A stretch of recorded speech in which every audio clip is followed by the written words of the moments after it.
The second part of Bridgerton, season 3 is here, and I asked what the last time. You think this season lived up to its predecessors? I'm not going to say it didn't live up to the hype or anything because it will not be fair to say because we're not done. I think we should wait till the end before we say, okay, is it up to its predecessors? If you haven't seen that video, go and check it out. And I'm asking you again, do you think that this season is living up to the expectations that we already had from seeing season 1 and season 2? Is it living up to the romantic vibe and all of that? But the romantic vibe, no, definitely no. However, I'll still pick this season over some seasons.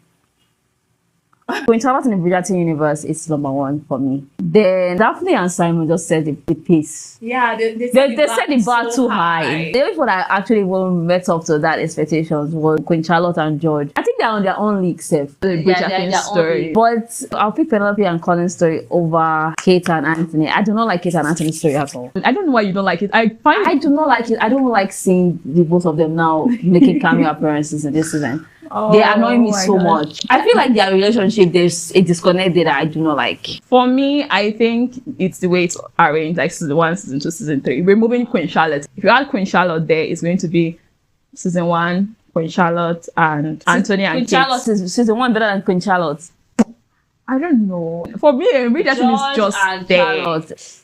George and Penelope gave me nothing, though. I was hanging on a thread. I was begging people to give me something because I really like Penelope. This second part starts with Penelope. Penelope is like on top of the world right now because the man that she has been pining for, that she has been swooning over, having a huge crush on, Colin Bridgerton, finally proposed to her. And then he takes her in and he announced to his family, we're engaged. This is a very underwhelming announcement in my opinion. But the problem here is that Eloise Bridgerton, her estranged best friend, is not very excited with this news because, first of all, how can my best friend be getting married to my brother? Did she ever like me, or was she using to get close to him in the first place? Was it ever a genuine friendship? Also, how can Colin be in love with Penelope when he doesn't know her big secret? She is Lady Whistledown.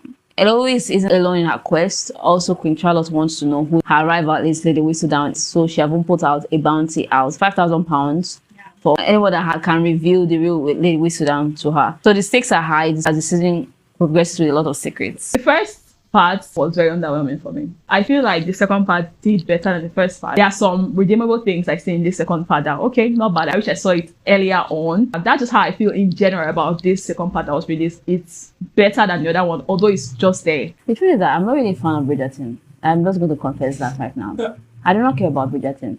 I don't think it's a really nice romantic series. Be it season 1, season 2, season 3. So watching Colin and Penelope was nerve-wracking for me. Yeah, I just feel like there's something missing in this series. I don't know the secret ingredients that it needs. At least Daphne and the Duke, I still smiled small. But Colin and Penelope, it just really went downhill for me. The pacing too was not done very well. The first part did not even treat me this way. I could not wait for this second part to be over. I feel like the pacing was very slow. Filled with nothing. Most of the time, well done to everybody who's a fan of this series, but so I don't really even have much to say about this series because I felt like it was torture for me. There was really no outstanding moment for me. There's something that is missing. Something that will make you feel this series that, okay, I'm here, I'm in the tone with these people. It just feels like something like, oh, we're making a show for you, enjoy this show. There's really no emotional connection and it just keeps dwindling as they bring new seasons. In as much as it was boring, I think that they tried to touch or explore some kind of things like the gender role here. They always do that in every season. But I think it made you question, especially when Penelope was like, what about my own dreams and those things? Oh, yes. That's one of my favorite parts of this series. Yes, okay, it was not entirely bad. And Colin was even saying, him being a selfish man that can travel the world, he wasn't saying, okay, let it go. This is just gossip. And this is something that this girl likes. Yeah. I love that part. That's my favorite part of this. Societal expectations for women. That was like the best part of this series. That was the best part.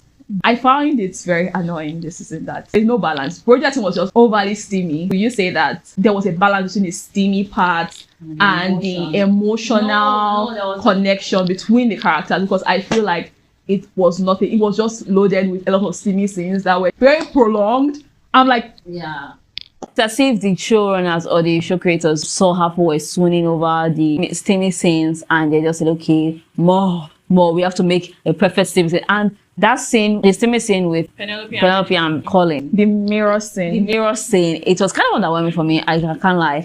And too much talking. Most of the time, I feel like these two people, the same scenes were not well choreographed. I'm not an expert in this, but that's what I feel. That's what I feel. Because in the other seasons, we saw, but this one, too much talking. And most of the time, it goes too fast. I'm not an expert in this thing, but it goes too fast. I think where the problem comes from is that emotionally, you have not felt what. Apart from that, even that Carrie scene, like, I think it went on too fast. First of all, I don't think these characters, their emotions for each other have fully developed. Yes. I can say yes for Penelope, but for Colin, I feel like he's just playing along. Yes. So when those TV scenes come on, I don't feel their genuine connection there. So I think that's where my biggest problem is here. I think the TV scenes were like, I don't like it at all. It was the worst thing. And when they just start trying to go intimate, I just say, no, it's enough. We already know people like each other. It's enough. Move on. Especially for Anthony and Kate, we already know people love each other so dearly. Kate and Anthony, it's okay if they don't have screen time. I know that people love them. I know that they have a huge fan base, but it's okay if they don't have screen time. Because this is an anthology. If you're ready books to understand that, okay, these people, most of the time, they just mention their names or they're in parts of the, yes, they're still in the picture, but they're not in center stage. We understand that these will have fans. But them appearing like that, people try to make a thing out of their pregnancy announcement. It's going to get tiring. Don't you think so? It's going to get tiring for Anthony and Kate.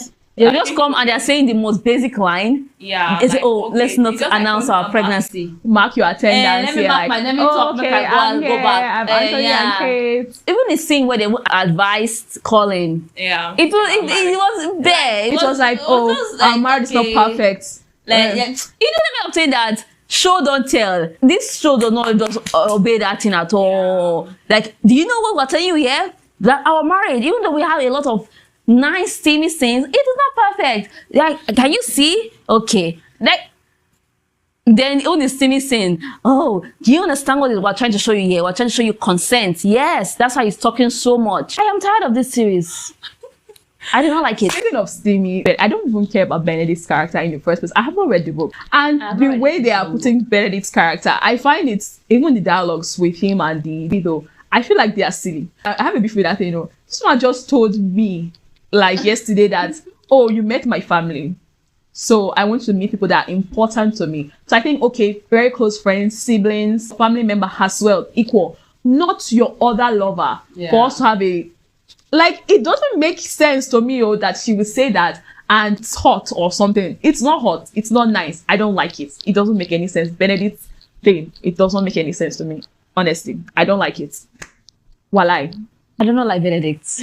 Like, you can already see that I'm not a fan of this show. I don't like it. I do not like Benedict. I think his character is fake. Like, people I'm really interested in right now is Hyacinth and George.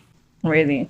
I would love to see what happens with them. I'm also interested in Eloise's story. I'm not sorry for interrupting. I'm not really stoked about Eloise's story. At first, when I started watching it, that was the story I was waiting for. Eloise's story, because Eloise season 1 was really interesting. But now I am not really stoked because Eloise does do a lot of explaining of herself, talking a lot. She's not even sounding somehow. Yeah, she's no longer sounding like the strong feminist woman that we know her as. That love story. And it just sound like, I'm longing for my turn. She's no longer fighting that societal expectation. The way they wrote her character, especially this season, is not in a nice light. And even when she's on like societal expectations, it's like, look at me, like reading, and it can be overbearing. It's irritating. I think Cressida's plot is my favorite in this series. She was the most interesting character in my opinion. Her own conflict was more interesting than Penelope's conflict. The fact that, okay, her father is really sick of her being in this house, although she has a lot of prospects,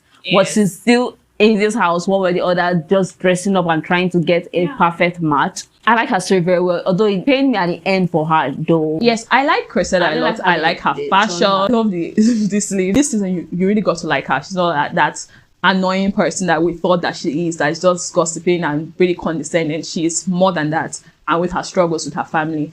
But I have a problem with the way they ended the character. Yes, I was hoping for the best of Cressida. What do you think about the reveal of Lady Whistledown? Because I hate it so much. It's the worst thing in this. I was praying that they would keep it a secret. Because how would you continue your writing? I think revealing the real Lady Whistledown it sucked out all the fun. I agree with you. I feel like if I know that you are a gossip now, or if you are going to spill my secrets, I will try to keep my business out of your sight. People will even try to pretend when they see her now.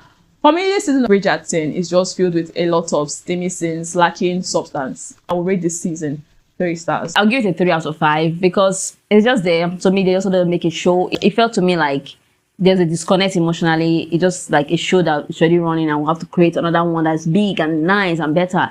There's no emotion. The characters were not well written. I didn't see the chemistry. So yeah.